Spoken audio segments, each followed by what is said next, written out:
Naghahanap ka ba ngayon ng magagandang quality na second-hand vehicles? Kung ganon ay para sa iyo ang video na to. Kaya naman tapusin mo ito hanggang dulo. At kung sakali naman na may magustuhan po kayo dito at gusto nyong i-walk around natin yan, ay comment nyo lang po yan dyan sa comment section. Nang sa ganon ay sa susunod, yan naman po ang i-walk around natin. Sa mga bago naman po sa channel ko at interesado kayo sa mga ganitong klaseng video at mga full reviews ng mga brand new vehicles, ay i-click nyo na po yung subscribe button dyan. Huwag po kayo mag-alala dahil libre lang yan guys. Nakakatulong po kasi yan para ma-update po kayo sa mga videos na i-upload ko. Sa video na to, ang pag-uusapan natin ay tungkol sa mga second-hand cars na sedan po. Tara, i-walk around na natin.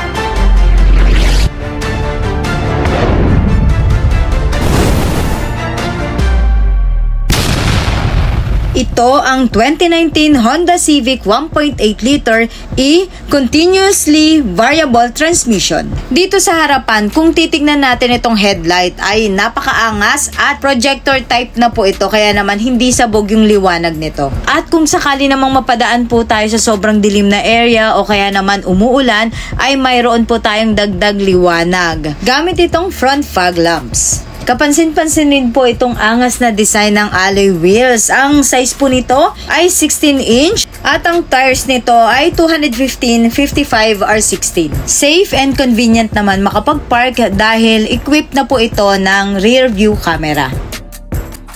So ito guys yung door panel dito banda sa may driver side ng ating Honda Civic. So makikita nyo mayroon po yung speaker na, and ito may switch po tayo dito para po sa trunk, para kahit hindi na tayo bumaba, di ba? Press lang natin dito para mag-unlock yung trunk natin sa likod. Meron tayong bottle holder, cup holder, and eto guys, ayan, pinaka-armrest natin dito. Actually maganda. And ito po yung switch natin para po sa side mirrors, left and right. Then dito po yung adjustment. Switch po para sa ating power door lock. Ito naman po yung windows lock natin sa second row para naman po sa safety ng mga bata. And ito po yung ating power windows. Ito naman po yung steering wheel. Maganda yung design ng steering wheel in fairness. So ito po yung switch natin para sa hands-free phone. Ito naman po ang multi-function steering wheel button para nakokontrol pa rin po natin yung monitor while driving. Ito naman po yung stock natin guys para sa headlight, park light at sa ating signal light. Then ito naman po yung stock natin para po sa wipers. Makikita naman po yung switch natin para sa traction control dito guys. Ito yung design guys ng aircon vents ng ating Honda Civic. So may 4 na aircon vents dito sa harap. Manual naman po itong ating rear view mirror. Ito naman ang design ng center console. Simple pero maganda naman pong tignan. Open natin to. Yan, ang cute. Ang cute ng nung center console natin, storage. Yan. Pwede natin buksan or pwedeng kahit hindi kasi ayan, makikita mo rin naman. Ito naman po yung ating center console armrest. Diba? So yan, pagbubuksan natin. And mayroon po tayo ditong isang cup holder. So, ang maganda dito guys, no, naka-electric parking brake na. Mas convenient gamitin at mas maluwag na yung space dito. Equipped din po ito ng brake hold. Isa po ito sa pinaka-gusto kong feature ng sasakyan guys dahil extension po ito ng electric parking brake. Very convenient po kasi ito gamitin lalo na sa mga stop and go traffic o kaya naman sa traffic lights. Isang pindot lang po kasi dito ay complete stop na yung sasakyan natin. Hanggang sa i-press mo yung accelerator, saka lang siya magdi-disengage. Dahil dito, makakapag-relax yung paa natin kahit sobrang tagal ng traffic. mayroon din pong icon. Pag inactivate naman po natin to, mas nagiging mainam yung operation ng cruise control, air conditioning, and throttle response. Nang sa ganun ay ma-achieve po yung savings in fuel consumption. Then, ito naman yung design ng ating gear shifter. Dito naman guys, mayroon tayong lagayan ng cellphone, charger, depende po sa atin, no? Kung anong gusto nating ilagay na gamit dyan, or power bank. Pagdating naman sa aircon, automatic na to kaya mas madali po natin to i-operate. Ito na guys yung ating monitor, touch screen na po ito. So dito natin siya ipa-power on and off, no? And ayan yung sa home niya, yung volume and yung back niya. Then dito, kapag i-on po natin yung microphone. Ito naman po yung ating hazard. Check naman po natin itong sun visor. Dito po sa driver side, mayroon siyang mirror and cover. Then, dito naman sa may passenger side, may mirror at cover din. Dito naman po, yung ating map lights. Ayan. Malaki no? So, medyo maliwanag din talaga. Press lang natin. Ayan. Ito naman yung ating cabin light. Yan, para pag gusto natin ng liwanag dito sa second row, guys. So, dito guys, no, napansin natin, may lagayan dito, pero wala siyang outlet. Sa ilalim po nitong ating gear shifter, at ng lagayan na yan, makikita nyo po ito, may lagayan sa ilalim. And nandito po yung 12-volt socket. Natin yung glove box. So, ayan guys, malaki rin yung space. Diyan nilalagay yung ating mga manual po sa sasakyan. Pagdating naman po sa design ng seats, ito guys, simple pero elegante tignan.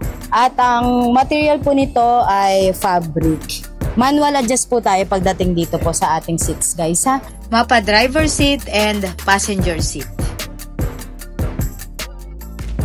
Tsaka maganda dito guys, mayroon na po itong rain visor. Nakakatulong naman yan para na hindi po basta-basta makapasok yung tubig kapag umuulan. So kahit buksan natin ng konti yung ating window guys, hindi yan basta-basta papasok yung tubig dahil dito sa ating rain visor. Mayroon siyang ilaw din sa gilid. So additional light po ito. Yan. Ito po yung ating pinaka signal light. Wala po dito sa side mirror guys. Nandito sa side.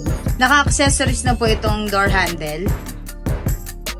So, ayan. Bagay na bagay siya dito sa ating alloy wheels. Naka-two-tone na po yung ating alloy wheels. Kaya mas naging sporty look itong ating Honda Civic. Check naman natin guys yung second row. So, ito yung pinaka-door panel dito sa second row. Yan guys. Makikita nyo mayroon tayo ditong bottle holder, cup holder. Ito yung pinaka-armrest natin. And mayroon tayong switch para po sa ating power window. And ito po yung ating indoor handle guys. Tara, pasok tayo sa loob. So, dito guys, no, makikita nyo, malawak din yung space niya pa. Guys, medyo mabango pa talaga siya. Parang brand new pa talaga, no? Medyo bago-bago pa talaga to. Kaya swerte ng makakakuha nito. And ayan, yung ating mga grab handle. So, syempre, wala sa driver side kasi hindi naman nagagamit yan ng driver. Bandang passenger at dito sa second row, guys. Para sa additional lagayan natin dito sa second row, mayroon po ito ditong map pocket. Dito sa likod ng passenger seat. Dito naman sa driver seat, ayan, wala guys. So, dito lang sa may passenger seat. Then, ito yung ano natin guys, center armrest. Yan. So, kung dalawa lang ang nakaupo dito sa second row, magagamit po natin ito as center armrest ng dalawang nakaupo dito. And mayroon tayong cup holder. Ngayon, kung mga 3 or 4 ang uupo dito sa likod, fold lang natin guys. Ayan. Kasya na dito. Kung medyo maliliit lang or bata lang upo dito sa likod, kasya hanggang 4. Pero kung medyo malalaki na guys, mga 3 lang. And ito, may lagayan tayo dito sa likod. And may speaker yan. Ang laki ng speaker in fairness. Ayan, may hook po tayo dyan sa gilid. kung meron tayong mga gustong isabit guys ha. Ang cargo capacity naman po ng trunk na to ay 525 liters. Unique and sporty look naman tignan ng tail lamp, kaya naman astig tignan dito sa likod. At mayroon na rin po itong reflector dito sa ibaba for added visibility. Sa pagbukas naman po ng engine hood, Pull lang natin yan guys.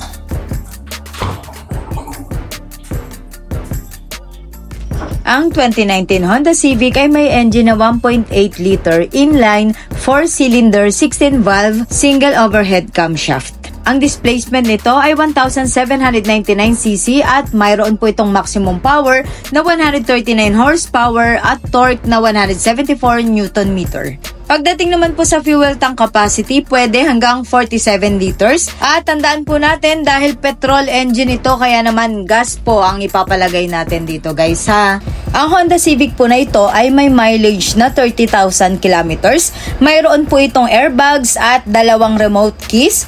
Wala po itong issues, no accidents, all power, all original, fresh in and out, mechanic inspected, complete tools with jack and spare tire po. Pagdating naman po sa payment guys, pwede po ang cash or financing at yung sample computation po ay makikita nyo po sa description box ng video na ito.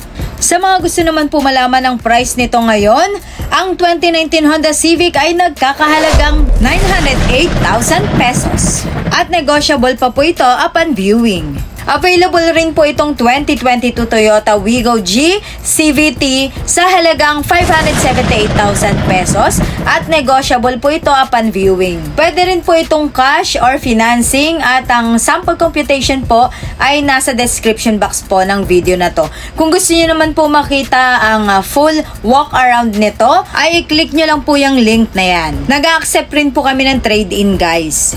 Kung ang hanap nyo naman po ay Toyota Vios, may available po tayo dito na 2021 Toyota Vios XLE CVT. At nagkakahalaga ito sa ngayon ng 618,000 pesos. Negotiable po upon viewing. Then kung gusto niyo naman po makita yung full video walk around nito, ay i-click nyo lang po yung link na yan at dediretso na po kayo sa video na yan guys. So ayan, medyo mahaba na yung video na to guys. Kaya naman yung full video walk around ng 2022 Toyota Wigo at 2021 Toyota Vios ay nakaseparate po. At nandiyan dyan, makikita nyo yung link or pwede nyo po i-check dito sa channel ko. That's all guys. My name is Joanne Tusing. Thank you for watching. Hope to see you again on my next vlog. God bless everyone.